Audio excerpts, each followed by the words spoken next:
Praça Pública de hoje nós vamos falar sobre um tema muito sério e delicado. Vamos abordar sobre o tráfico humano. E para falar melhor sobre esse assunto, nós vamos conversar com a delegada Juliana Emerick.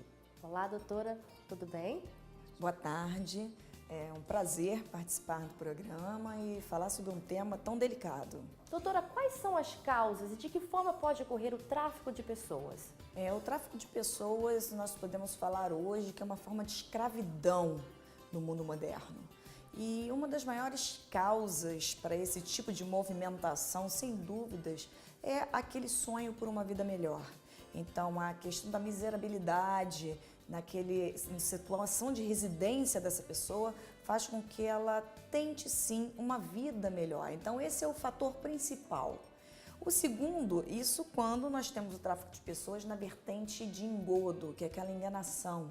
A pessoa é submetida a falsas ilusões de que essa movimentação da sua terra de origem, seja com um país estrangeiro ou dentro de seu próprio país, seja com o intuito de ter um trabalho melhor ou realmente uma condição melhor de vida, porque existem casos, por exemplo, aqui na Delegacia da Criança e Adolescente Vítima, em que adolescentes entendem que a sua situação é tão miserável que para ajudar a família, elas abrem mão daquilo ali e tentam uma vida melhor. E aí, quando elas caem nessa rede, se descobre que aquilo ali realmente é um castelo de areia, que na verdade elas vão ser submetidas a tráfico de pessoas no quesito de exploração sexual, na própria escravidão. Em caso de crianças, o tráfico de crianças, geralmente até mesmo posterior, né, que nós temos mais notícias, e também até hoje em dia, que é um fenômeno bem diferente, que é a questão para tráfico em, como é que se diz, organizações militares. Então não é muito difícil de se ver adolescentes cooptados para trabalharem em regimes autoritários com esse objetivo. Acham que aquela ali seria uma vida melhor, mas quando chegam lá, possuem uma vida bem pior do que a viviam. E houve um caso bem recente aqui no Rio de Janeiro, na Baixada Fluminense, exatamente nessa situação que a doutora mencionou agora há pouco. O mês de julho é um mês emblemático, porque dia 30, né, nós temos o dia de combate, de conscientização do tráfico de pessoas, e nessa toada foi deflagrada a Operação Coiote, em que dentro do nosso próprio universo brasileiro detectamos casos de adolescentes que eram exploradas sexualmente e também colocadas para trabalho escravo por pessoas que as cooptaram em outro país. É interessante mencionar que no caso dessas meninas também há a questão da miserabilidade no país de origem e vieram para o Brasil na tentativa de trabalhar em casas de família para realmente mandar dinheiro para o Paraguai.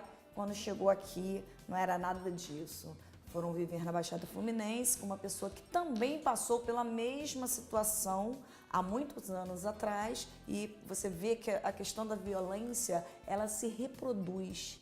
Então, geralmente, quem é vítima de uma violência, principalmente no que tange a tráfico de pessoas, ela tende a reproduzir também essa violência, se ao menos tem essa consciência de que aquilo seja violência.